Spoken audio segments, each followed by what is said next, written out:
Und jetzt das Heute-Journal mit Hannah Zimmermann und Dunja Hayali. Schönen guten Abend. Ich spiele nicht mehr mit dem Westen auf dem Demokratiefeld, sagt der Machthaber von Belarus. Und wie zum Beweis fanden sich heute auf den Wahlzetteln keine oppositionellen Kandidaten. Wie auch, die meisten sitzen seit der letzten Wahl 2020 entweder im Gefängnis oder sind ins Ausland geflüchtet. Unabhängige Wahlbeobachter für die Kommunal- und Parlamentswahlen wurden auch nicht zugelassen. Wozu auch, wenn schon vor Öffnung der Wahllokale offiziellen Angaben zufolge fast 42% der Wähler und Wählerinnen ihre Stimme abgegeben haben. Über die Wahl, die nichts weiter als eine Farce ist, Nathalie Steger. Es ist eine freie Stimme, die hier über die Wahl berichtet, für Belarus, aber vom Exil in Polen aus. Die Abendnachrichten des Senders Belsat mit Sitz in Warschau auf Belarussisch, per Satellit auch in Belarus zu empfangen.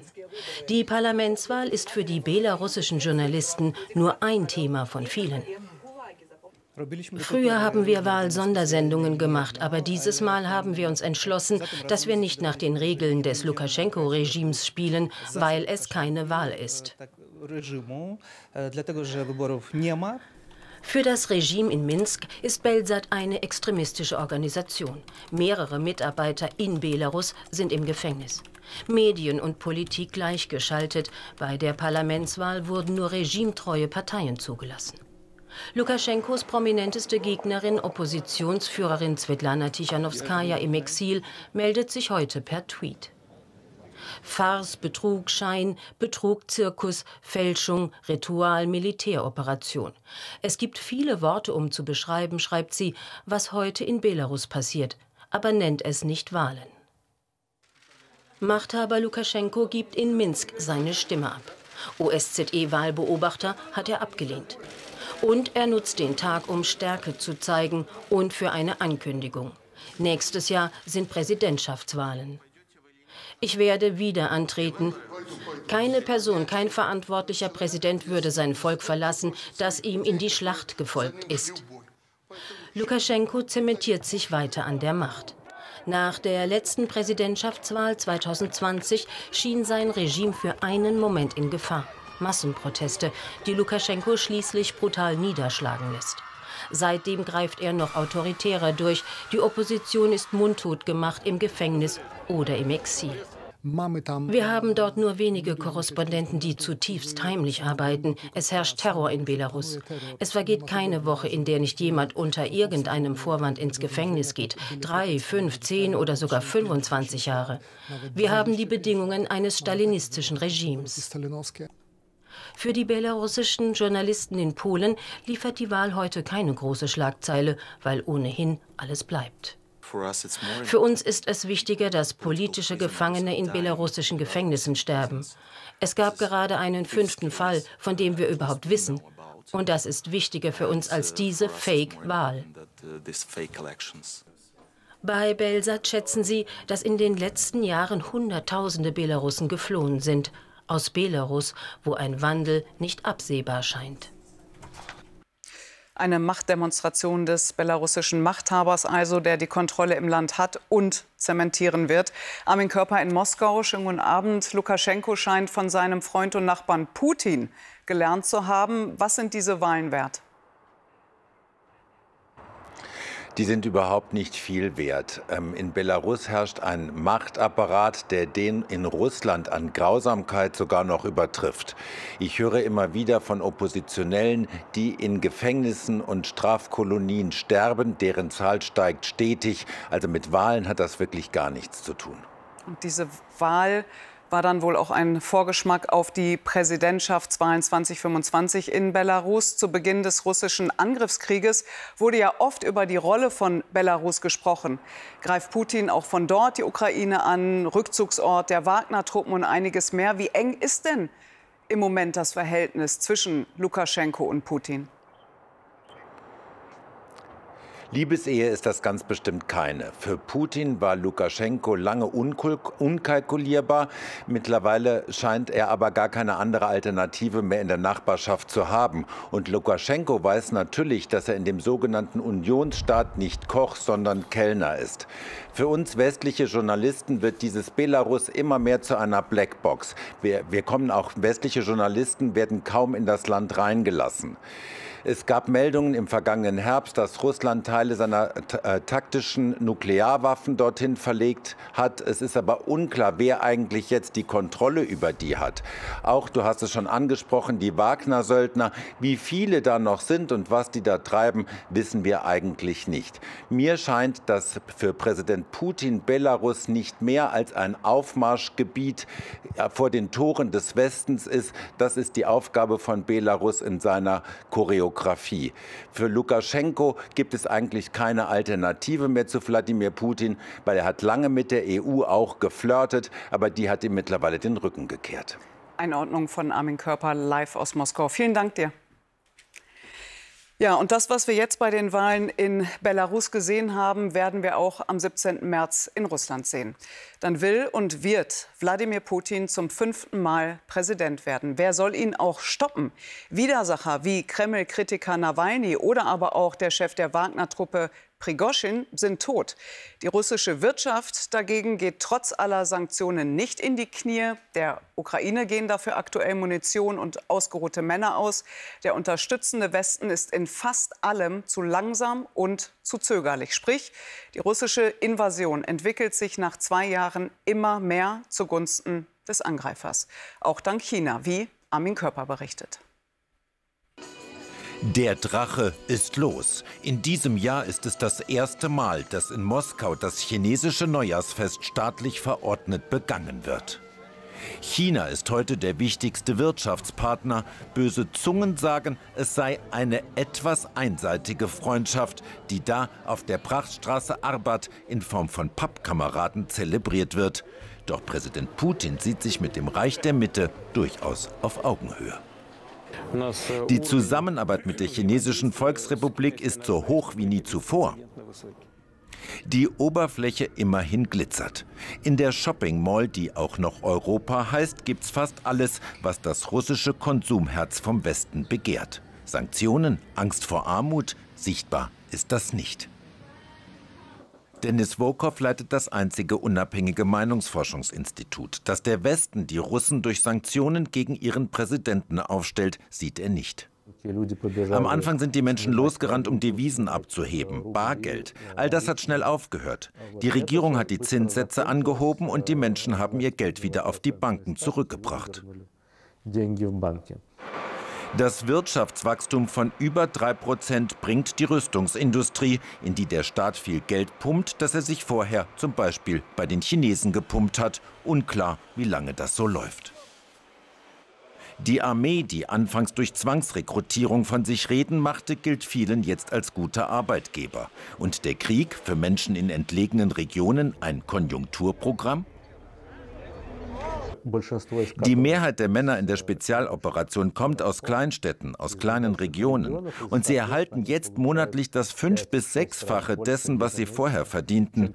Für sie kommt es also faktisch zu einer Verbesserung ihrer finanziellen Lage.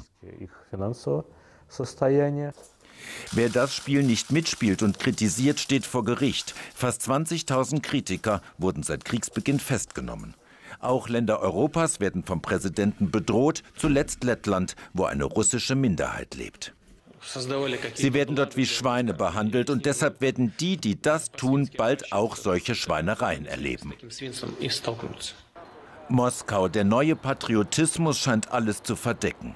In Putins Reich glitzert und glänzt die Oberfläche. Wie es darunter nach 2 Kriegsjahren wirklich aussieht, das weiß wohl nur der Kriegsherr, für den die symbolischen Sektgläser demonstrativ bis zum Rand gefüllt sind.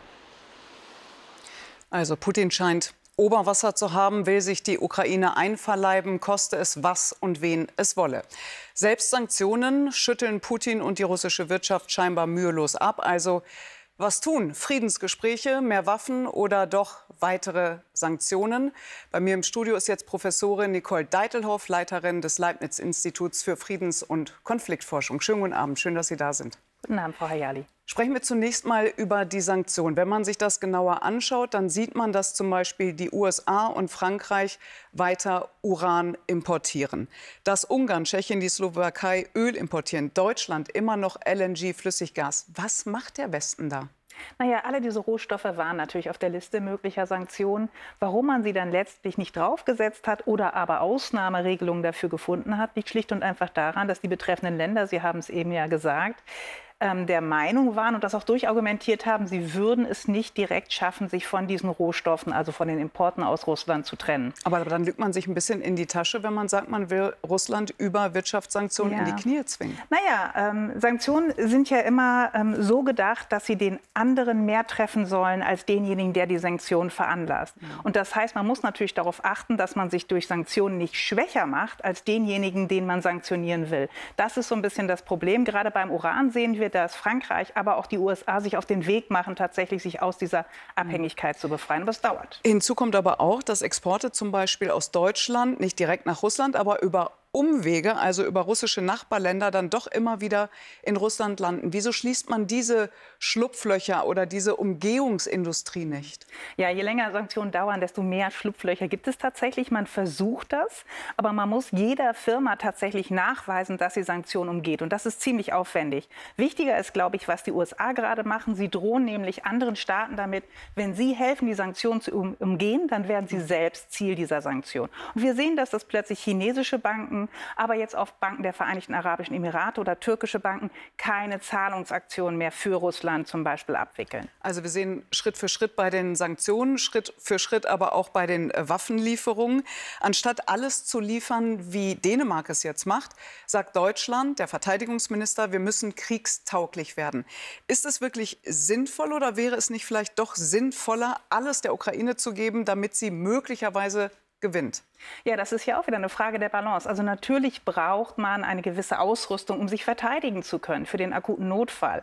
Aber die Frage ist, ob es nicht doch mehr gibt, das man jetzt liefern könnte, um der Ukraine zu helfen. Denn dann tritt ja vielleicht dieser Notfall gar nicht ein. Und da treffen die Länder sehr, sehr unterschiedliche Abwägungen. Da sprechen Sie jetzt möglicherweise das Zögern des Kanzlers an, Stichwort Taurus. Da sagen manche in Berlin, naja, der will sich damit vielleicht noch so eine Hoffnung erhalten, eine Hoffnung auf Friedensgespräche mit Putin, damit man ihm nicht ganz vor den Kopf schlägt. Was halten Sie davon? Also ich kann mir ganz ernsthaft nicht vorstellen, dass der Kanzler das glaubt. Denn das würde gegen alles sprechen, was wir in den letzten 2 Jahren von Putin gesehen haben. Ich glaube ganz im Gegenteil, wenn wir mehr Waffen liefern an die Ukraine, sodass sie Russland wieder unter Druck setzen kann. Momentan ist die Ukraine in der Defensive. Sie hat nicht genügend Waffen, vor allem nicht genügend Munition. Dann erhöhen wir eine Chance auf Friedensgespräche. Momentan existiert überhaupt keine. Annalena Baerbock hat hier gestern im Heute-Journal auch gesagt, Putin hat gar kein Interesse an Frieden. Dann hören wir auch immer wieder, er hat gar kein Interesse an Friedensverhandlungen. Heute soll der ukrainische Präsident Zelensky in seiner Rede über Friedensverhandlungen gesprochen haben. Da ist aber nicht ganz klar mit Putin, mit Unterhändlern überhaupt. Ist es sein 10-Punkte-Plan? Klären Sie uns auf.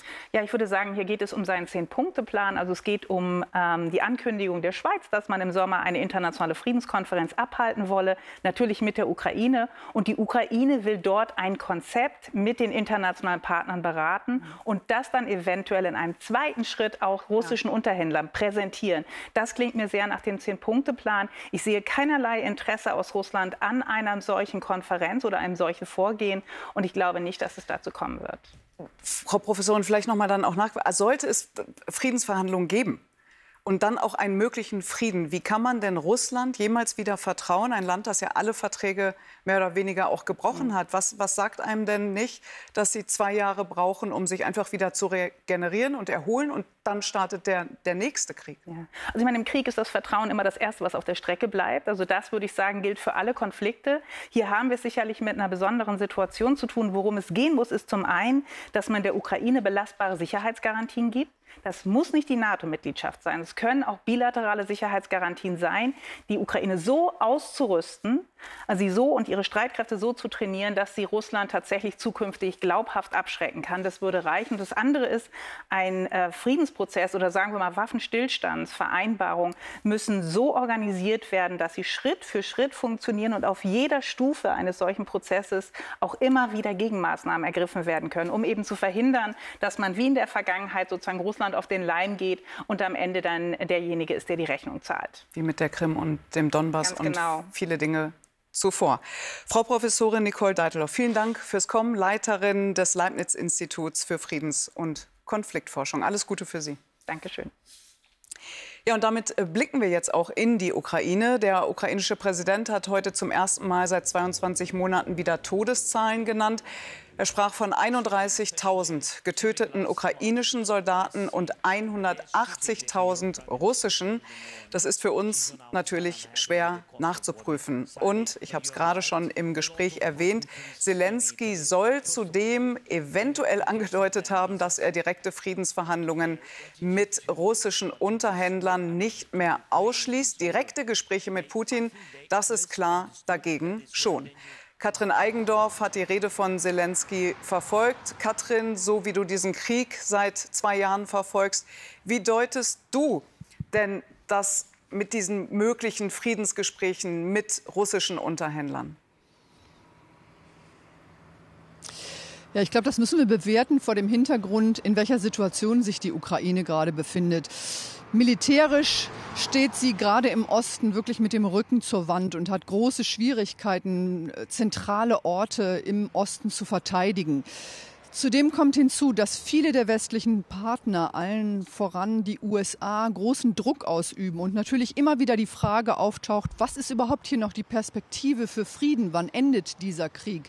Diese Stimmen nehmen zu und vor dem Hintergrund, denke ich, hat Selenskyj dieses Thema heute besprochen und hat noch mal klar gemacht, dass die Ukraine durchaus auch diese Option, Frieden zu schließen mit Russland, weiter verfolgt. Er hat allerdings auch klar gemacht, in welcher Form er das tun will, nämlich keine direkten Verhandlungen mit Putin. Ich glaube, diese Perspektive scheint auch für die Ukraine völlig ausgeschlossen zu sein, sondern dass man das eng mit den westlichen Partnern abstimmen will, dass man hier einen Plan entwickeln möchte, den man russischen Unterhändlern vorlegen will.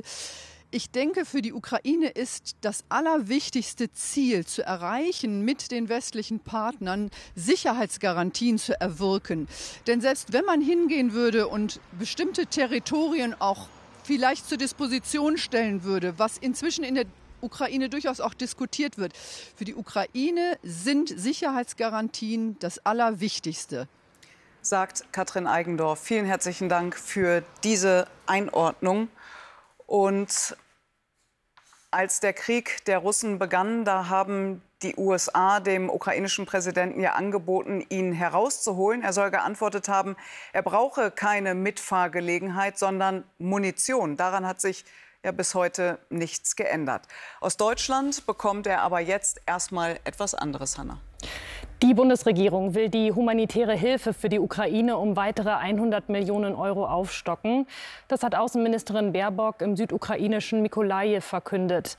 Die Aufbauhilfe Deutschlands wächst damit auf rund 1 Milliarde Euro. Ihren Besuch in der Region musste Baerbock heute aus Sicherheitsgründen vorzeitig beenden. Erneut sind deutschlandweit Zehntausende Menschen gegen Rechtsextremismus auf die Straße gegangen. Allein in Hamburg versammelten sich laut einem Polizeisprecher bis zu 60.000 Demonstrierende unter dem Motto „Wir sind die Brandmauer". Seit Januar finden in ganz Deutschland immer wieder Kundgebungen und Demos gegen rechts statt. Auslöser waren Korrektivrecherchen zu einem Treffen von Rechtsextremen, unter anderem mit AfD-Politikern, bei dem auch über Deportationspläne gesprochen wurde. Der frühere US-Präsident Trump hat bei den Präsidentschaftsvorwahlen der Republikaner erneut triumphiert. Im Bundesstaat South Carolina kam Trump nach Auszählung fast aller Stimmen auf knapp 60%. Seine Rivalin Nikki Haley, die dort einst Gouverneurin war, unterlag mit 40% der Stimmen. Dennoch wolle sie weitermachen, erklärte Haley. Es ist bereits Trumps 4. Sieg bei den parteiinternen Vorwahlen. Polnische Landwirte blockieren seit heute Nachmittag eine der wichtigsten Autobahnverbindungen zwischen Berlin und Warschau. Zahlreiche Traktoren haben die A12 in der Nähe von Frankfurt an der Oder komplett lahmgelegt. Die Blockade soll noch bis morgen Mittag dauern. Die Bauern protestieren unter anderem gegen Umweltauflagen der EU und Getreideexporte aus der Ukraine. Folgende Statistik ist bedrückend wie beängstigend. Im vergangenen Jahr hat die Polizei knapp 2.800 Straftaten gegen Politiker und Politikerinnen registriert. 1.200 allein davon gegen die Grünen. Der Abstand zwischen Protest und Polizeischutz, der wird immer schmaler. In einem Land, in dem die Meinungs- und die Demonstrationsfreiheit ja ein hohes Gut sind, gibt es doch wirklich andere Mittel, den politischen Streit oder die politische Abneigung kundzutun. Vielleicht kann da das Demokratiefördergesetz helfen. Es soll jedenfalls zur Stärkung der Demokratie und der Zivilgesellschaft beitragen, indem es bestimmte Vereine in ihrer Arbeit unterstützt. Nur welche Vereine? Darüber gibt es Streit in der Ampel. Dorte Färber. Erzähl mir doch erstmal noch 2, 3 Stichpunkte. Ich höre dir zu. Hilfe bei Hass im Netz. Die Organisation Hate Aid berät Betroffene und vertritt sie vor Gericht. Finanziert wird die Arbeit aus Spenden und staatlichen Mitteln. Für Hate Aid eine dauernde Zitterpartie. Was wir bisher erleben, ist eher ein Flickenwerk aus Förderprogrammen, die auch wenig verlässlich sind, in dem Sinne, dass sie manchmal zwar für mehrere Jahre angelegt sind, aber dann gar nicht sicher ist, ob sie überhaupt wirklich für 2 oder 3 Jahre bewilligt werden können. Und das soll das Demokratiefördergesetz hoffentlich ändern. Das Demokratiefördergesetz hat einen viel längeren, komplizierten Namen. Aber die Idee dahinter ist einfach. Organisationen, die Demokratie stärken, sollen regelmäßig Geld bekommen, sagt die Familienministerin. Diejenigen, die Ausgrenzung und Angriffe erfahren, sie sollen auf uns zählen können. Auch die Verabschiedung des Demokratiefördergesetzes drängt. Ich möchte hier und heute auch noch einmal an meine Kolleginnen und Kollegen im Deutschen Bundestag appellieren: Lasst uns das Gesetz endlich schnell verabschieden. Denn das Demokratiefördergesetz hängt, weil die Ampel uneins ist, wer eigentlich gefördert werden soll. Unter dem Titel Demokratie leben fördert die Bundesregierung derzeit projektbezogen viele Initiativen. Nicht immer die richtigen, findet die FDP. Wenn wir uns die 690 Projekte angucken, die momentan bei Demokratie leben gefördert werden, dann sind das überwiegend Vorfeldorganisationen von Grünen und Sozialdemokraten und Linken. Und das kann nicht Aufgabe des Gemeinwesens sein. Dabei dürften viele Projekte unstrittig sein, etwa das Anne-Frank-Zentrum. Auch sie bangen immer wieder ums Geld. Das Demokratiefördergesetz scheiterte schon einmal in der Großen Koalition. Daran, dass die CDU von allen Geförderten ein explizites Bekenntnis zum Grundgesetz verlangte. Damals war es vor allen Dingen wichtig für uns, dass es eine Demokratieklausel gibt. Und unsere Erwartung und Forderung ist insbesondere an die FDP, mit der wir gleichsam der Auffassung sind, dass es eine Demokratieklausel geben muss, dass sie diesmal auch standhält und nicht wieder einknickt. Derweil setzt der rot-grüne Teil der Ampel weiter auf Zustimmung der Liberalen und signalisiert Kompromissbereitschaft. Es ist durchaus wichtig zu sagen, dass diejenigen, die staatliche Unterstützung bekommen, sich selbstverständlich an die demokratische Grundordnung selbst halten müssen und diese Werte vertreten und verteidigen. Insofern bin ich offen dafür. Man darf sie nur nicht unter Generalverdacht stellen. Bei Hate Aid hoffen sie weiter auf ein Demokratiefördergesetz, mit dem es gerade nicht recht vorangehen will. Bei uns geht es jetzt aber voran, und zwar mit den Nachrichten. Und die beginnen erstmal mit Sport, konkret mit Fußball. Ganz genau. Mit gleich 3 Ergebnissen aus der Fußball-Bundesliga von diesem Sonntag. Frankfurt und Wolfsburg trennten sich 2:2 unentschieden. Dortmund verlor zu Hause gegen Hoffenheim 2:3. Zudem traf Augsburg auf Freiburg, Endstand 2:1. Bei den Bob-Weltmeisterschaften in Winterberg hat Laura Nolte Gold im Monobob gewonnen. Silber ging an die US-Amerikanerin Myers Taylor. Bronze holte die Oberhoferin Lisa Buckwitz. Im Zweierbob der Männer gab es einen deutschen Dreifacherfolg zu bejubeln. Francesco Friedrich fuhr in Winterberg zu seinem insgesamt 15. WM-Titel. Adam Amur und Johannes Lochner gewannen Silber und Bronze. Rodelweltmeister Max Langenhahn hat zum ersten Mal den Gesamtweltcup gewonnen. Dem 25-jährigen Thüringer reichte beim drittletzten Weltcuprennen ein 3. Rang zum vorzeitigen Triumph im Kampf um die große Kristallkugel. Im lettischen Sigulda fuhr Altenmeister Felix Loch am schnellsten die Bahn hinunter, sodass er erstmals seit mehr als einem Jahr wieder ganz oben auf dem Podest stand. Wenn auf offener Bühne vom Genozid Israels an den Palästinensern gesprochen wird, ist das dann noch freie Meinungsäußerung? Braucht es da den direkten Widerspruch? Müssen Künstler, wenn sie ein Ende des Krieges in Israel fordern, beide Seiten dazu auffordern? Sollten die Künstler, wenn sie vom Leid der Zivilbevölkerung in Gaza sprechen, auch immer den Terror der Hamas erwähnen, die Massaker des 7. Oktober? Die etlichen Geiseln, die immer noch in den Händen der Islamisten sind? Fragen über Fragen, die sich die Verantwortlichen der Berlinale, aber auch die Zuschauer stellen sollten. Das 74. Internationale Filmfest hat jedenfalls zu Beginn und zum Ende für ordentlich Aufregung gesorgt. Stefan Merseburger. Stars und atemberaubende Roben gehören dazu, aber die Berlinale behauptet von sich, nicht ohne Stolz, das politischste aller großen Filmfestivals zu sein. Und gestern wurde es wieder einmal politisch. Auftritt Basel Adra, palästinensischer Filmemacher und Aktivist. Er hat gemeinsam mit dem israelischen Journalisten Yuval Abraham No Other Land gemacht, gestern zu Recht als beste Dokumentation ausgezeichnet. Es ist ein ebenso beklemmender wie eindringlicher Film über das Dorf Masafer Yatta im Westjordanland. Die israelische Armee will einen Truppenübungsplatz errichten, zerstört die Häuser der Bewohner. Und vertreibt sie. Die Preisträger verkünden erwartbar politische Botschaften. Es ist sehr schwer für mich, den Preis zu feiern, während Zehntausende Menschen in Gaza abgeschlachtet und massakriert werden und Masafer Yatta weiter von Bulldozern zerstört wird. Ich fordere Deutschland dazu auf, keine Waffen mehr an Israel zu liefern.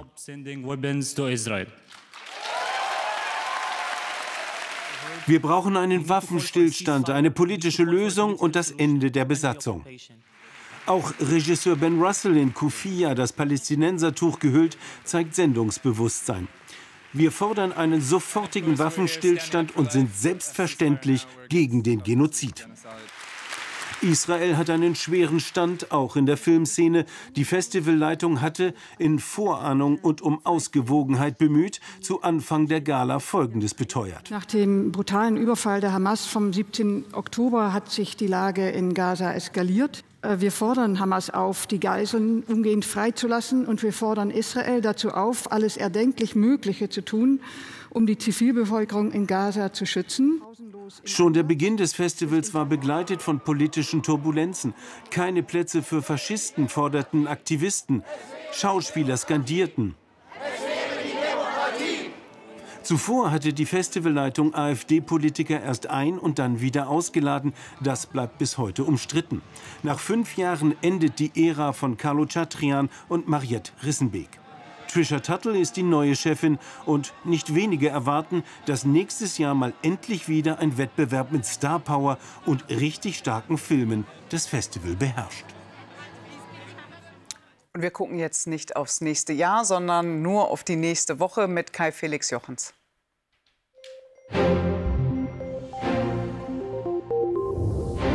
Am Montag will Ungarns Parlament über den NATO-Beitritt Schwedens abstimmen. Die Partei von Ministerpräsident Orbán hatte die Entscheidung monatelang hinausgezögert, aus Verärgerung über Kritik aus Schweden an den rechtsstaatlichen Verhältnissen im Land. Zum Wochenende sprachen sich Orbán und sein schwedischer Kollege Kristersson aus und vereinbarten einen Rüstungsdeal. Ungarn wäre das letzte NATO-Mitglied, das Ja sagt. Die Zustimmung wird erwartet.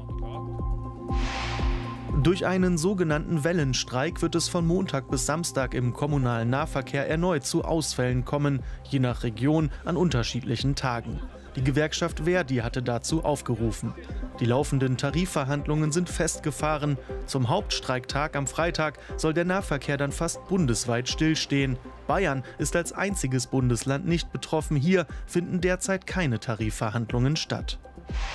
Am Freitag wird in Iran ein neuer Expertenrat und ein neues Parlament gewählt. Zahlreiche moderate Kandidaten wurden wegen, Zitat, mangelhafter ideologischer Qualifikation ausgeschlossen.